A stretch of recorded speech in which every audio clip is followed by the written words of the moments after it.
Hi guys! Magandang gabi. Welcome back po dito sa Gandara SRU channel for Showbiz Update. So, andito na naman nga po akong muli si Gandara, nagbabalik upang magkatid sa inyo ng latest update and fresh happenings. And this time, patungkol po sa Kim Pao ang ating pag-uusapan. Kim Pao updates naman po tayo kasi mukhang namimiss na rin po ng mga Kim Pao fans yung ating update. At the same time, ay parang tahimik po ng mga nakaraang araw, ano? Kaya pakikiligin naman po natin ang mga fans ngayon. Kasi ba naman ay dinudumog po ng mga fans ang latest video nito pong si Paolo Avellino. Naaamoy po nila na mukhang malapit na po talaga ang endgame na iniintay ng lahat. Actually, ay ito po talaga ang wish ng mga fans. Ang maging endgame ang Kim Pao. Kasi they deserve each other nga daw. Natatawa nga ako sa mga comment kasi may nababasa ako doon na kung saan malamang daw isa po sa mga vow ng Kim Pao pagka nangyari is yung hilig po nila sa exercise, sa fitness. So, sa halip po na in sickness and in health, ay in fitness and in health to connect their hobby. Well, kanya-kanya po talaga ng kilig tweets ang mga fans kasi wala naman po sigurong mas kikilig pa kapag naging endgame yung dalawang gusto mo, 'di ba? Dalawang paborito mong artista. Yung siniship mo.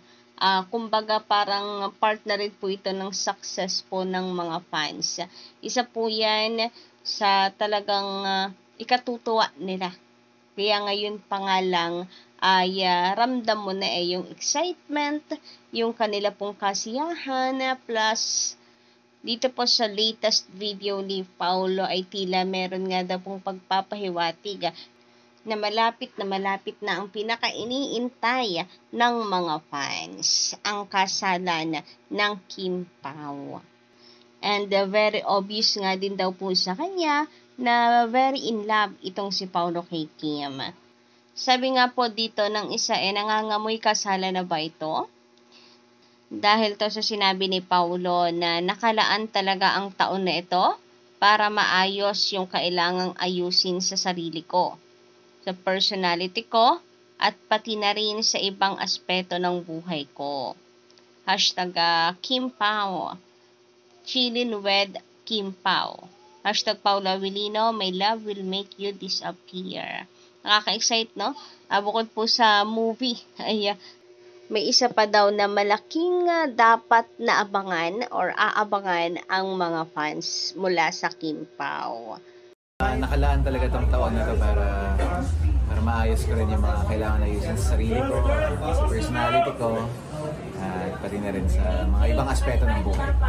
Grateful to everyone who has na sumuporta at patuloy na sumusuporta sa naging tambalan namin ni Kim. So, yan nga po yung mismong video na pinagpepiestahan po ngayon ng mga fans. Sabi nga po dito ay parang ready to settle down na. Ito pong si Paulo dahil po sa kanyang sinabi, I hear the bells ringing. Dagdag pa po dito. Kayo rin ba?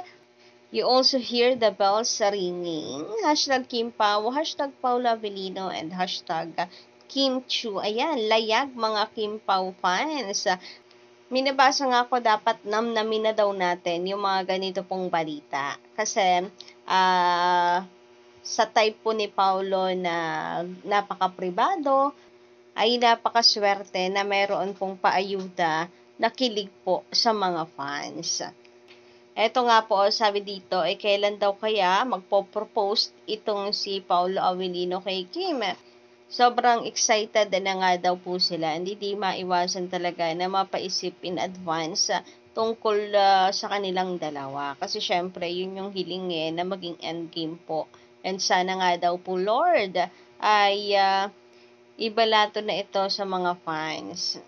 Sabi dito, Paulo, kailan ka magpo-propose? Excited na ako. Ewan niya, basta yan ang naisip ko.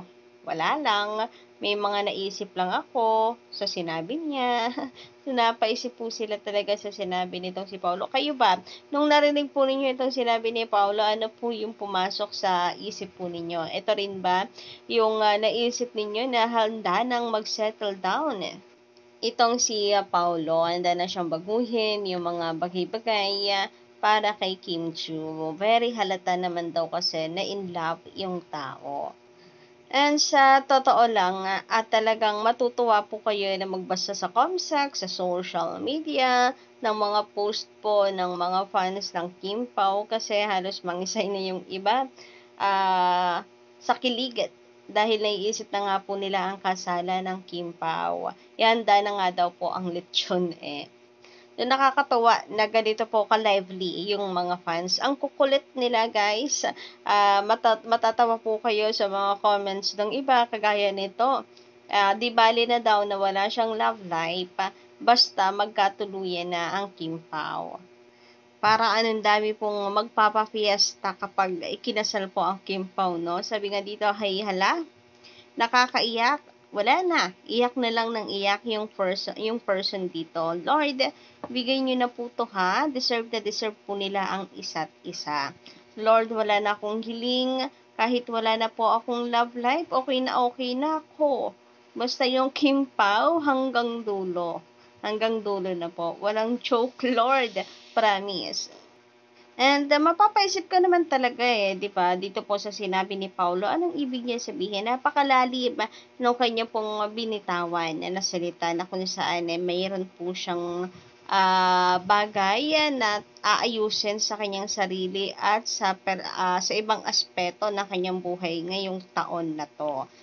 So, meron nga kayang dapat abangan ang mga Kim Pao fans ngayong taon na to na napakalaking pangyayari sa buhay ng dalawa. So, yan po ang dapat nating abangan soon. Pero sa ngayon, ay enjoy na po muna natin yung ina-update ng Kim Pao. Kapag magkasama po silang dalawa at the same time ay sama-sama po muna nating panoorin yung kanila pong movie. So, dun lang po muna siguro mag-focus sa upcoming movie po ng Kim Pao. Yan din naman po ang request nitong si Paulo Avellino sa mga fans. Sana po ay panoorin nila sa big screen. Kasi, para po to sa mga fans na talaga naman po nagde-demand ng movie nilang dalawa together. So, yun lang po muna guys, siguro no, ngayon ang ating update tungkol po sa Kim Pao. Maraming salamat po sa pag-stay tuned and pakikinig. And kung nagustuhan niyo naman po ang ating update ngayon, don't forget to click the subscribe button and notification bell para po sa iba pang mga balita. Maraming salamat.